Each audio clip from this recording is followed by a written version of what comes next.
Ici à Ouessant, le sémaphore du Créache accueille depuis 14 ans des auteurs en résidence d'écriture. Dans ce lieu qui invite à la contemplation, tout est fait pour inspirer les artistes. Jean-Louis Pierradj, l'auteur corse actuellement accueilli, situe d'ailleurs son roman sur l'île d'Ouessant. Nous l'avons suivi durant une journée.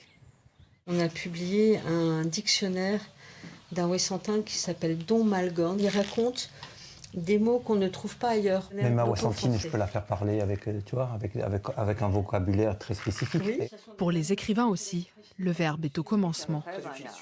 Jean-Louis Pierradj prépare son 4e roman, guidé par les conseils sémantiques d'Isabelle Lebal, spécialiste de la littérature insulaire et ouessantine. Ils sont totalement libres d'écrire leurs projets.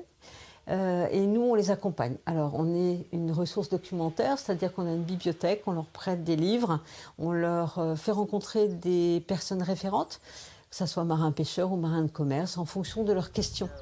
L'association Culture, Arts et Lettres des îles accompagne les écrivains dans leur processus créatif. Pour cela, ils doivent déjà avoir été édités, mais surtout être insulaires ou écrire sur les îles. Jean-Louis Pierradj remplit ces 2 critères et séjourne pour 10 semaines dans le sémaphore du Créache.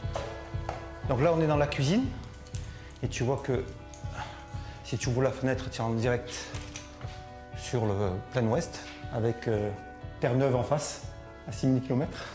Une vue à 360 degrés, le calme d'une retraite hors du temps et hors du monde. Des conditions idéales pour faire germer les idées. Tu es aux avant-postes de l'océan, on est presque sur un bateau, à la proue d'un bateau. Tu as le village qui est derrière, tu as le phare qui est là, tu es soumis aux 4 vents. Donc oui, bien sûr, c'est inspirant. Dans son histoire en gestation, des oiseaux migrateurs, une scientifique corse et bien sûr Ouessant, le paysage qui devient personnage. J'ai senti cette île avec une forte personnalité, parce qu'elle a déjà géographiquement, on est la dernière terre avant l'océan Atlantique et la pleine mer. On est déjà en pleine mer. C'est plus un bateau qu'une terre finalement, donc c'est une île particulière. Moi je viens d'une île, mais la Corse c'est une île terre, c'est une île montagne.